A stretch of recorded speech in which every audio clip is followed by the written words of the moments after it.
जय हिंद मेरे सेठ सैनियों और आप सभी का स्वागत है प्रीतम एकेडमी परिवार में। और मैं हूं पंकज कुमार और उम्मीद और आशा करता हूं कि आप लोग स्वस्थ होंगे और साथ ही साथ अपना पढ़ाई भी कर रहे होंगे। तो अभी कुछ दिनों से बोलूँगा तो ये ज़्यादा नहीं 10-15 दिनों से ऐसा हाल है कि पहला तो ठंडा पड़ गया और दूसरी प्रॉब्लम क्या हुआ कि जैक बोर्ड ने बच्चों की हालत टाइट करके रख दी है। तो ये मैं ऐसा क्यों बोल रहा हूं कि जैक बोर्ड ने बच्चों की हालत टाइट कर दी है, ये अपडेट को देखने के बाद, क्योंकि जो कल का अपडेट आया था जिसमें एग्जाम पैटर्न फिर से जारी किया गया और उसमें इतनी सारी चीजें लिखी गई ना कि बच्चों के मन में बहुत ज्यादा डाउट था। तो बेसिकली आज की इस वीडियो पे उन तमाम सारे चीजों पे डिस्कस करेंगे कि किन बातों पे पूरा का पूरा जैक बोर्ड जो है डिस्कस किया है उस नोटिस पे। तो जिसमें आपको पता होगा कि बताया गया है कि पहले किस तरह से टाइमिंग शेड्यूल था, अब क्या टाइमिंग शेड्यूल आया है, और फिर ये भी आपको बताया गया कि आपको किस प्रकार से उत्तर लिख के आना है, और ये भी बोला कि इंटरमीडिएट में किस प्रकार के क्वेश्चंस आएंगे। यानी कि जो आपको बुकलेट मिलेगा, बुकलेट यानी कि जिसपे जाके आप अपना क्वेश्चंस का आंसर्स दोगे फाइनल, चाहे वो मैट्रिक का एग्जाम हो चाहे वो इंटरमीडिएट का एग्जाम हो, तो वहां पे कैसा रहेगा उन तमाम सारे चीजों के बारे में मैं एक एक करके डिस्कस करूंगा। लेकिन मुख्य रूप से देखा जाए तो आज के इस वीडियो पे हम लोग 3 चीजों पे मेजरली डिस्कस करेंगे। एक तो कितने प्रश्न एमसीक्यू या सब्जेक्टिव न्यू उत्तर पुस्तिका पर उत्तर कैसे देना है, और साथ ही साथ कितने सब्जेक्टिव प्रश्न रहेंगे उस पे डिस्कस करेंगे, जिसमें आपको पता होगा कि very short type question, short type question और एल टाइप क्वेश्चन, यानी कि लॉन्ग टाइप के क्वेश्चन जो है आपको देखने के लिए मिलेंगे। तो पूरा का पूरा माजरा, जो भी माजरा था मैंने आपको बताया कि क्या करना होगा, इस वीडियो पे हम लोग देखेंगे। तो सबसे पहला चीज कि अभी एग्जाम का टाइम है, ज्यादा टेंशन और ज्यादा प्रेशर मत लीजिए, क्योंकि जो भी कुछ हो रहा है ना और जैसा भी कुछ हो रहा है मुझे यह पता है कि आप लोग के साथ वो सही नहीं हो रहा है। कारण है ना, क्योंकि जैक बोर्ड के पास अपना कुछ दिमाग है नहीं, वो हमेशा क्या करता है ना कि किसी दूसरे का कॉपी पेस्ट करने का काम करता है। अभी देखोगे तो सीबीएसई ने अपना पैटर्न चेंज किया, उसको देखकर इसने भी अपना पैटर्न चेंज कर दिया। तो पूरा का पूरा वो किसी को देख के करता है, और ये आपका नहीं, हर एक साल का इसका फंडा है और हर एक साल कुछ ना कुछ नया करते रहता है। तो यहाँ पे नए लोग नहीं हो या नए लोग नहीं हो जिसको जैक बोर्ड ने ठगा है या ठगा जा रहा है। तो बात करेंगे सबसे पहले कि कितने क्वेश्चन जो होंगे वो आपके एमसीक्यू बेसिस पे और सब्जेक्टिव बेसिस पे रहेगा। तो आपको पता होगा कि जो नया तरीका आया था जिसमें पहले ही बोल दिया कि 30% रहेगा आपका एमसीक्यू का प्रश्न जो कि आपके बहुविकल्प पे होंगे, और जो 50% का प्रश्न होगा जो कि आपके सब्जेक्टिव बेसिस पे रहेंगे, जो कि आपको लिखना होगा। तो 50 और 30 80, और जो 20 प्रश्न के जो क्वेश्चन रहेंगे ना, 20% के प्रश्न, वो आपके इंटरनल असेसमेंट या तो प्रैक्टिकल के नंबर रहेंगे, जो कि आपको पहले ही क्या कर दिया गया, बता दिया गया है। अब बात समझिएगा, ये 30% का मतलब क्या था कि 100 का 30%, टोटल 100 नंबर की परीक्षा होती है ना, तो 100 का 30% यानी कि कितना हो जाएगा, 30 नंबर। यानी कि 30 नंबर का आपको पूछेगा एमसीक्यू, 30 नंबर का क्या पूछेगा, एमसीक्यू, और हर एक प्रश्न का 1 नंबर मिलेगा। तो 1 गुना 30 बराबर 30 नंबर का पूछेगा आपको एमसीक्यू। सब्जेक्टिव बेसिस पे देखोगे तो 100 का 50% यानी कि होता है आपका 50। कितना होता है आपका 50? तो 50 नंबर का क्या पूछेगा, सब्जेक्टिव। और इसमें जो क्वेश्चंस ऑफ नंबर रहता है आपको पता होगा कि क्या रहता है। जैसे कि आप देखोगे तो कुछ क्वेश्चन होते हैं जो वेरी शॉर्ट टाइप के क्वेश्चन होते हैं, वेरी शॉर्ट टाइप के क्वेश्चन होते हैं। एक जो होता है आपका वेरी शॉर्ट टाइप के क्वेश्चन होते हैं, एक जो होते हैं आपके शॉर्ट टाइप का क्वेश्चन होता है, और एक जो होता है आपका लॉन्ग टाइप का क्वेश्चन होता है, जो कि आप मेजरली देखते हो आपके एग्जाम में। और आपको पता होगा कि इस बार प्रैक्टिकल का जो परीक्षा होगा वो आपके एग्जाम के बाद लिया जाएगा। वो शायद 28 फरवरी से, में भी मुझे डेट उतने अच्छे से याद नहीं आते हैं। तो वो इंटरनल का परीक्षा जो है आपका आपके एग्जाम के बाद प्रैक्टिकल और इंटरनल असेसमेंट का एग्जाम जो है आपका लिया जाएगा, ये आपको पता होगा। तो ये होगा आपका 100%, यानी कि 100 नंबर का केवल 20% ही जो है क्वेश्चन लिया जाएगा। यानी कि आप देखोगे तो 20 मार्क्स का आपका परीक्षा यहां से आपका होने वाला है। तो ये पूरा का पूरा माजरा था कि कितने प्रश्न एमसीक्यू के रहेंगे, कितने आपके सब्जेक्टिव बेस पे रहेंगे। लेकिन मेजर जो बच्चों का सवाल था कि सर आप बोल रहे हो कि एमसीक्यू पे होगा, लेकिन हम लोग बार बार न्यूज पे ये देख रहे हैं कि एमसीक्यू होगा लेकिन ओएमआर शीट नहीं दिया जाएगा, पहला। दूसरा, परीक्षा उत्तर पुस्तिका पे लिया जाएगा। तो ये तमाम दो चीजों पे हम लोग बात करेंगे, समझेगा मेरा बात। सबसे पहले क्या होता था, इससे पहले यानी कि जो 2023 का बोर्ड एग्जाम पार हुआ, जो आपके सीनियर लोग जहां से परीक्षा दिए, तो वहां पे क्या होता था कि टाइमिंग का खेला था। यानी कि पहले बच्चे जाते थे, उनको पहले ओएमआर शीट मिलता था और एमसीक्यू के प्रश्न मिलते थे, उनका वो हल किए। हल करने के बाद बीच में फिर 15 मिनट का गैप होता था और उस गैप के बाद फिर से उनको क्या दिया जाता था, प्रश्न दिए जाते थे और उस प्रश्न का उत्तर उनको दे के आना होता था। ऐसे मैट्रिक में और इंटरमीडिएट में दोनों जगह होता था। लेकिन इस बार क्या होगा कि जो आपको ओएमआर शीट दिया जाता था, फिर एक बीच में गैप का समय मिलता था, फिर आप उत्तर पुस्तिका पे आंसर लिखते थे, आंसर शीट पे आंसर लिखते थे, वो इस बार आपका नहीं होगा। बल्कि क्या हो रहा है, ध्यान से समझना, बल्कि क्या हो रहा है कि आपको एक ही क्या मिलेगा, एक ही उत्तर पुस्तिका मिलेगा, एक ही सह उत्तर पुस्तिका मिलने वाला है। अब सह उत्तर पुस्तिका क्या होता है समझेगा ध्यान से, कि आपको ऐसे एक पेज दे दिया जाएगा, आपको एक पेज दिया जाएगा। मान लिया जाए किस तरह से आपको एक पूरा का पूरा पेज दिया जाएगा, किताब मान लो कि एक उत्तर पुस्तिका मिलेगा, जिसमें आपको क्या रहेगा, जैसे क्वेश्चन नंबर 1 है तो क्वेश्चन नंबर 1 यहाँ पे लिखा हुआ है, क्वेश्चन आपको लिखा रहेगा, फिर आपको जगह छोड़ देगा। फिर आप मान लो क्वेश्चन नंबर 2 है तो क्वेश्चन नंबर 2 यहाँ पे लिखा है, उसके लिए जगह छोड़ देगा। फिर क्वेश्चन नंबर 3 है वो रहेगा और फिर उसके लिए जगह छोड़ देगा। यानी कि देखोगे एक ही सह उत्तर पुस्तिका, यानी कि उत्तर भी उसमें रहेगा और प्रश्न भी आपको उसी में देने होते हैं। आपको सह उत्तर पुस्तिका मिलेगा, ये मिलेगा आपको 10th क्लास के बच्चों के लिए। लेकिन जो बच्चे 12th में पढ़ेंगे ना, उनको क्या मिलेगा, उनको केवल मिलेगा सादा, क्या मिलेगा, लिखा हुआ है सादा उत्तर पुस्तिका, सादा उत्तर पुस्तिका। अब ये सादा उत्तर पुस्तिका क्या था, तो केवल आपको 24 पेज का, कितना पेज का, 24 पेज का एक आपको बोलूंगा तो आंसर शीट दे दिया जाएगा, जिसपे आपको उत्तर लिखना है और आपको क्वेश्चन जो मिलेगा वो अलग से मिलेगा। मैंने क्या बोला, ध्यान से समझना, कि आपको सादा उत्तर पुस्तिका मिलेगा किनको, जो बच्चे 12th में, चाहे वो आर्ट्स में है, चाहे कॉमर्स में है, चाहे वो क्या है साइंस में होंगे, तो उनको क्या मिलेगा, सादा उत्तर पुस्तिका मिलेगा। दैट मीन्स उसमें 24 पृष्ठ रहेगा और 24 पेज में क्या करना है, 24 पेज रहेगा और उसी में आपका रहेगा उत्तर देना होगा। और जो आपका क्वेश्चन जो रहेगा ना, उसके लिए अलग से आपको एक क्वेश्चन के लिए पेज मिलने वाला है। तो अब सवाल कि सर ये तो मुझे समझ में आ रहा है कि हमको कैसे करना है, लेकिन आप ये बताओ कि उत्तर कैसे देना है, उत्तर जो है आपको वो कैसे देना है। तो सबसे पहले हम लोग बात करेंगे एमसीक्यू बेसिस पे, चाहे वो 10th के बच्चे हैं चाहे वो 12th के बच्चे हैं, कि एमसीक्यू का क्वेश्चन का आंसर कैसे देना है। अब देखो, पहले क्वेश्चन देना कैसे वो समझ लेते हैं, फिर मैं इसके कुछ फायदों के बारे में बात करूंगा कि अगर ऐसी परीक्षाएं हो रही है ना तो इससे आपको क्या फायदा मिलेगा। तो देखो, सबसे पहले क्या होगा कि जो भी 10th के बच्चे हैं, तो मैं आपको बता दूं कि आपको हो सकता है, मान लिया जाए कि आप जैसे क्वेश्चन है, question number 1, question number 2, question number 3, ऐसे आपके प्रश्न रहेंगे, ठीक है। तो अब आपको क्या करना है, सुनना ध्यान से। जैसे मान लिया जाए कि क्वेश्चन नंबर 1 है आपका, तो उसका उत्तर कैसे देना है, ध्यान समझिएगा। क्वेश्चन नंबर 1 है, अब क्वेश्चन नंबर 1 का आपको उत्तर पता है, तो क्वेश्चन नंबर 1 में आपके 4 विकल्प रहेंगे। जैसे अब मान लिया जाए क, या तो ख, या तो ग, और फिर क्या रहेगा घ। ऐसे 4 आपके क्या रहेंगे ऑप्शन, क्वेश्चन नंबर 1 के 4 ऑप्शन, या question number 1 A B C D, या क्वेश्चन नंबर 1 1 2 3 4, ऐसे आपका ऑप्शन रहेंगे।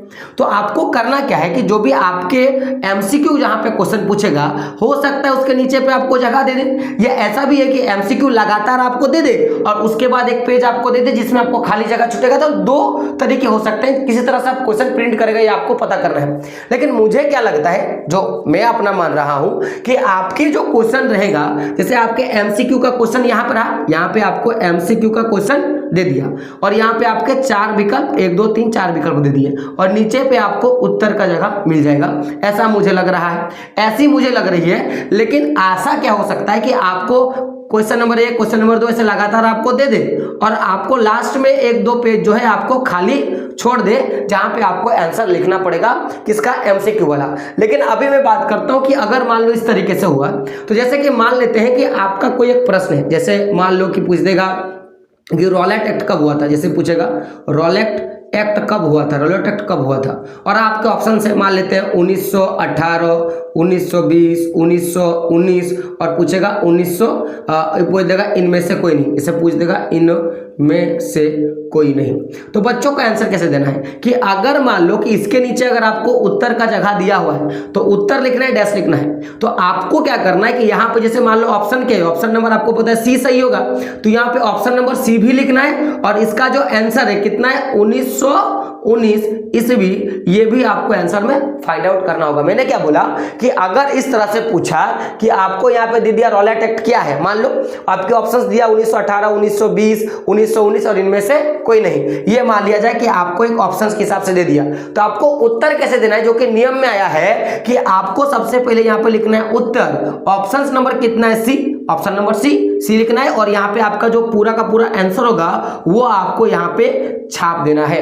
आपको ये बात याद रखना है, ठीक है। अगर ये कैसा होगा जब ऐसा पूछेगा, लेकिन ऐसा हो कि मान लीजिए कि लगातार प्रश्न आपको दे दे, उसको ऑप्शन दे दे और एक पेज आपको एक्स्ट्रा छोड़ दे जहां पे आपको उत्तर लिखना हो, तब भी आपको ऐसे करने होंगे।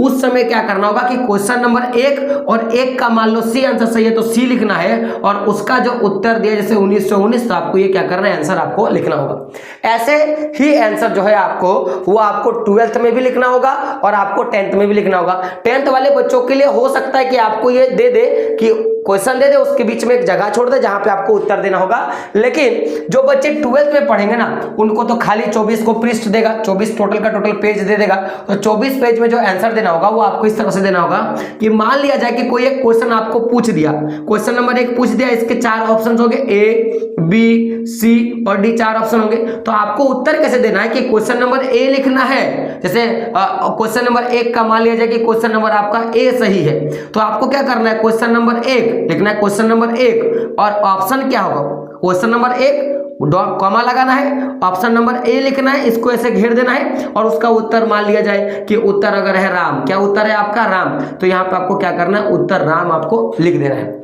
आपको क्वेश्चंस नहीं उतारने, मैं बार बार बता रहा हूँ कि बहुत सारे बच्चों ने ये भी सवाल किया था कि सर क्वेश्चन उतारने पड़ेंगे, क्वेश्चंस आपको नहीं उतारने, 12th के बच्चों का मैं बात कर रहा हूँ, केवल आपको ऑप्शन क्वेश्चन नंबर 1 ऑप्शन क्या है और ऑप्शन का आंसर आपको लिख देना है, ऐसे करके आपको आना है। और वहीं क्लास 10 के बच्चों के लिए हो सकता है तो उनका क्वेश्चन रहेगा, नीचे पे उनको जगह दे दिया जाएगा या लगातार प्रश्न पूछा जाएगा, फिर 1 पेज या 1.5 पेज आपको खाली जगह छोड़ दिया जाएगा जिसमें आपको आंसर लिखना होगा। इस तरीके से आपका यहाँ पे पूछेगा।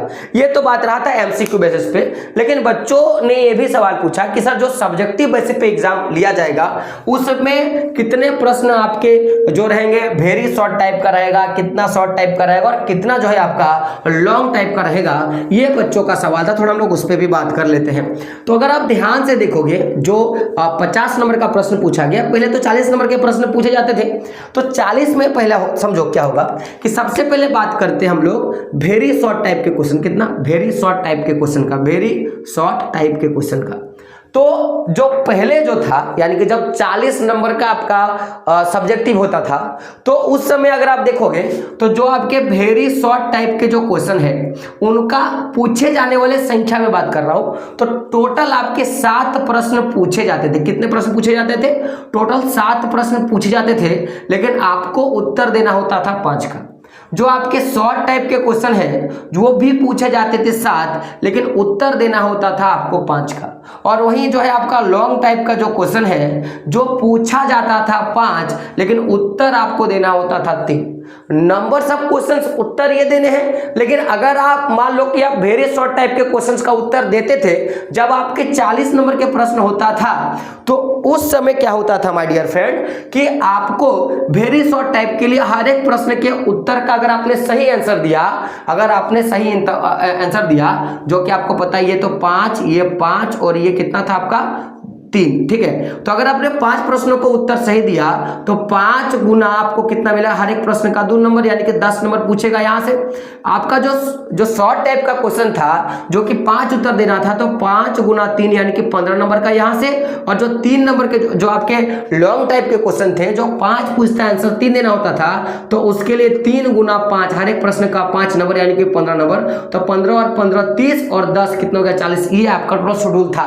लेकिन अगर इस बार का बात किया जाए तो जो वेरी शॉर्ट टाइप का क्वेश्चन है, मैं बात करूंगा उत्तर देना कितना है, उत्तर देना है कितना उत्तर देना है, मैं उस पर बात करूंगा। कितने प्रश्न पूछेगा मैं वो बता नहीं सकता। हो सकता है कि इस बार भी केवल और केवल 7 पूछे, या हो सकता है कि 8 प्रश्न पूछ दे, उसमें से आपको कितना का आंसर देना होगा। तो इस बार जो है जो वेरी शॉर्ट टाइप का क्वेश्चन है उसका 6 प्रश्नों का उत्तर आपको देके आना है। वहीं अगर बात किया जाए शॉर्ट टाइप का क्वेश्चन जो रहेगा उसमें उसको भी आपको 6 प्रश्नों का उत्तर आपको देके आना है। और जो आपका लॉन्ग टाइप का क्वेश्चन होगा उसमें आपको 4 प्रश्नों का उत्तर आपको देके आना होगा। लेकिन आप नंबर पूछेगा कितना, हो सकता है कि 7 प्रश्न पूछे या 8 प्रश्न पूछे। ऐसा मैं क्यों बोल रहा हूं, क्योंकि पहले देखोगे तो 7 प्रश्न पूछे जाते थे जिसमें 5 का आंसर देना होता था, 2 प्रश्न आपको ज्यादा पूछे जाते थे। ठीक है, तो हो सकता है इस बार कि हो सके कि 7 ही पूछे और आपको 1 प्रश्न गैप छोड़ दे, या ऐसा भी पॉसिबल है कि जिस तरह पहले 5 देते थे लेकिन 7 पूछा था, 2 ज्यादा पूछता था, तो हो सके 6 आंसर देना होगा और 8 प्रश्न आपको क्या करेगा, ज्यादा पूछ लेगा। तो यानी कि इसमें भी आपको देखोगे तो 7 और 8, और इसमें देखोगे तो 5 या आपको 7 प्रश्न आपको देखने के लिए मिलेगा। लेकिन पूछेगा उतना ही, कितना, या तो यहाँ पे वेरी शॉर्ट टाइप में 6, शॉर्ट टाइप में 6 और लॉन्ग टाइप में आपको 4 प्रश्न पूछेगा। यानी कि अति लघु उत्तरीय प्रश्न में 6, लघु उत्तरीय प्रश्न में 6 और दीर्घ उत्तरीय प्रश्न में 4 प्रश्न आपको पूछने वाला है। नंबर ऑफ क्वेश्चन तो 6 गुना 2 आपका कितना हो जाएगा, 6 गुना 2 12 नंबर। यहाँ पे भी देखोगे तो 6 गुना 3 34 18 नंबर, और यहाँ पे 5 नंबर कितना हो गया 20। देखो मिला के टोटल 50 नंबर का आपका प्रश्न यहाँ से पूछेगा। तो ये आपके टोटल जो बात था कि आपके एमसीक्यू बेसिस पे क्या होगा, उत्तर पुस्तिका में कैसे आंसर देना है, उस पर हम लोगों ने बात कर लिया। और साथ ही साथ हम लोगों ने बात किया कि आपके नंबर्स ऑफ क्वेश्चन सब्जेक्टिव के प्रश्न कितने रहेंगे, उस पर बात कर लिया। अभी पहले मैंने एक पासिंग मार्क्स का वीडियो बनाया था, लेकिन अभी आप देखोगे तो पासिंग मार्क्स का तरीका भी थोड़ा बहुत चेंज होगा। तो चेंज क्या होगा उस पर बात करेंगे, बस चेंज कुछ नहीं होगा। याद रखिएगा कि पासिंग मार्क्स क्या है कि आपको हर एक सब्जेक्ट में 33% लाना ही लाना होगा, वो कंपलसरी है। और पास करने के लिए जो कुल जो मार्क्स होगा, कुल मार्क्स का भी आपको क्या करना है, 33% अंक लाना होगा। यानी कि मेजर रूप से देखोगे तो अगर सब्जेक्ट है आपका 1 2 3 4 5 कुछ भी होंगे इसमें, हिंदी इंग्लिश मैथ है ना, हिंदी इंग्लिश मैथ साइंस और सोशल साइंस सबका रहता है। तो मान लिया जाए कि सब सब्जेक्ट में आपको 33 लाना है, चाहे वो आप देखो यहाँ पे OMR शीट तो अलग से नहीं है, तो अब तो बहुत सारे ऐसे भी आपको बताए होंगे कि OMR शीट से अलग से पास करना होगा, ऐसा नहीं। आपको टोटल 80 जो मार्क्स आएगा, 80 मार्क्स इधर लिखने वाला थ्योरी, और आपका मैंने क्या बोला कि 80 मार्क्स का जो भी आपका थ्योरी का परीक्षा होगा और जो 20 मार्क्स का आपका जो प्रैक्टिकल एंड टैलेंट असेसमेंट का परीक्षा होगा, यानी कि दोनों मिला के 100 मार्क्स। तो 100 मार्क्स का केवल और केवल आपको 33 नंबर लाना है। यानी कि कुल देखोगे तो 500 नंबर का केवल और केवल 33% होता कितना है आपका 165 नंबर आपको लाना होगा और आप पास होगे। और प्रत्येक सब्जेक्ट में पास करने के लिए 100 में से आपको 33 नंबर लाना होगा, और वो भी आपको इंटरनल और प्रैक्टिकल मिला के ये पूरी की पूरी माजरा है। बाकी समझो तैयारी ठीक से होनी चाहिए, अच्छे ढंग से होनी चाहिए, क्योंकि देखो अभी जो लास्ट जो 2 महीने है ना, इसमें ही आपके सारे के सारे वो सारी चीजें क्लियर होते हैं कि सर कैसे पढ़ना है कैसे नहीं पढ़ना है। क्योंकि इससे पहले बहुत सारे बच्चे ऐसे भी होंगे जिन्होंने पढ़ाई नहीं करा है, या वो स्कूल तक नहीं गए हैं, या कहीं से कुछ नहीं किया है। लेकिन लास्ट के जो 3 महीने थे ना, जो दिसंबर से शुरू हुआ और फरवरी में जो खत्म होगा, वहां सारे के सारे बच्चे पढ़ते हैं, सारे के सारे बच्चे जी तोड़ मेहनत करते हैं। तो आपने इससे पहले आपने क्या करा ना, उस पर कोई मैटर नहीं है। आपने पढ़ा है, आप नहीं पढ़े हो, या आपने बहुत अच्छा पढ़ा है, कोई मैटर नहीं है। लेकिन लास्ट के जो ये 2 महीने हैं या 3 महीने हैं, आपने अगर इसमें पढ़ाई करा है सही ढंग से, तो आपका रिजल्ट बेहतर होगा, आप नंबर अच्छे लाओगे और आपका भविष्य भी यहाँ से क्या होगा, अच्छा होगा। तो ये लास्ट के जो 2 महीने हैं ना, ये बड़ा इंपॉर्टेंट होता है, बड़ा क्रूशियल होता है। क्योंकि बोला गया कि आप रेस में, जो रेस होती है ना, उस रेस पे आप कहीं पे हो, अगर शुरू से आप फर्स्ट पे हो, लेकिन लास्ट के जो 2 मिनट होते हैं या जो लास्ट के जो 20 स्टेप होते हैं ना, उसी पे डिसाइड होता है कि विनर कौन होगा। क्योंकि मान लो कि बहुत सारे बच्चे दौड़ रहे हैं, लेकिन सबको ही दौड़ रहा है ना, तो सबको ही पीछे हो सकता है। तो जरूरी तो नहीं है कि जो सबसे पहले है वही रेस पहले खत्म करे, जो लास्ट में है वो भी रेस पहले खत्म कर सकता है, या जो बीच में वो भी रेस पहले खत्म कर सकता है। तो लास्ट का जो टाइम होता है ना, बड़ा इंपॉर्टेंट होता है, बड़ा अच्छा होता है और यहीं पे बच्चे जो होते हैं आगे निकल के आते हैं। और एक बात तो सबसे बड़ी गलती क्या करते हैं कि हम लोग मैथ और साइंस पे अपना पूरा का पूरा समय बर्बाद कर देते हैं, क्योंकि बच्चे अक्सर वहीं पे गलती करते हैं। जैसे कोई बच्चा अगर नंबर नहीं ला पा रहा है या किसी बच्चे का अगर कम नंबर आ रहा है, तो सबसे बड़ा मेन कारण क्या है कि सब्जेक्टिव जो आपका सब्जेक्ट है ना, समझेगा ध्यान से, अगर कोई बच्चा नंबर ला रहा है या कोई नंबर नहीं ला पा रहा है तो उसका सबसे बड़ा कारण क्या है कि बच्चे जो है ना वो सब्जेक्ट पे फंस जाते हैं। सब्जेक्ट पे कैसे फंसते हैं? जैसे मुख्य रूप से देखोगे तो हर एक बच्चा मैथ और साइंस पढ़ता है, मैथ और क्या पढ़ता है? साइंस। तो मैथ और साइंस अगर आप पढ़ रहे हो ना, तो आप उस रेस में हो जहां पे सारे बच्चे दौड़ रहे हैं। चाहे आपके क्लास का ए नाम का बच्चा जिसका रोल नंबर 1 है वो भी मैथ साइंस पढ़ेगा, और जो बच्चा आपका लास्ट पे है जो जिसका नाम जेड होगा वो भी बच्चा मैथ साइंस पढ़ेगा। तो खाली अगर आपको रेस में रहना है तो आपको मैथ साइंस पढ़ना होगा, लेकिन रेस में टॉप कौन करेगा? जो बच्चा एसएसटी पढ़ेगा, जो बच्चा इंग्लिश पढ़ेगा, जो बच्चा हिंदी पढ़ेगा। यानी कि अगर आप रेस में रहना चाहते हो तो मैथ और साइंस आपको कंपलसरी है, और अगर आपको रेस में ज्यादा देर तक दौड़ना है तो आपको एसएसटी आनी चाहिए, और अगर आपको रेस में फर्स्ट करना है तो हिंदी और इंग्लिश आपको पढ़ना पड़ेगा। तो केवल और केवल मैथ और साइंस पढ़ के आपका नंबर नहीं आ सकता। मैथ, साइंस, एसएसटी, हिंदी और इंग्लिश, क्योंकि 500 नंबर के आपके परीक्षा होते हैं और 500 नंबर में से आपको नंबर लाने होते हैं। तो अभी भी मौका है। जो बच्चे केवल और केवल मैथ और साइंस कर रहे हैं, मैं बोलूंगा कि आप देखोगे ध्यान से तो सारे के सारे एमसीक्यू हम लोगों ने कवर कर लिए एसएसटी के, साइंस के सारे एमसीक्यू कवर हो गए हैं। अब हिंदी और इंग्लिश की बारी वो भी हम लोग करवा देंगे, और फिर सब्जेक्टिव पे भी हम लोग जोरदार तैयारी करने वाले हैं। तो वीडियो कैसा लगा आपको बताना है। चैनल पर नए हो तो चैनल को क्या करना है? सब्सक्राइब करना है। और सबसे बड़ी बात कि बरसात से मुलाकात यूं ही नहीं होती, धरती को धूप से जलना पड़ता है, और शोहरत के शिखर पे चढ़ने के लिए एक दिन घुटनों के बल चलना होता है। याद रखना माय डियर फ्रेंड, जो कभी संघर्ष से परिचित नहीं हुआ वो इतिहास में कभी चर्चित नहीं हुआ। तो इतिहास में चर्चित होना होगा ना, तो आपको एसएसटी, हिंदी और इंग्लिश भी आपको पढ़ना पड़ेगा। तो दोस्तों मिलते हैं अगले वीडियो में, तब तक के लिए जय हिंद, जय भारत और आपका दिन शुभ हो।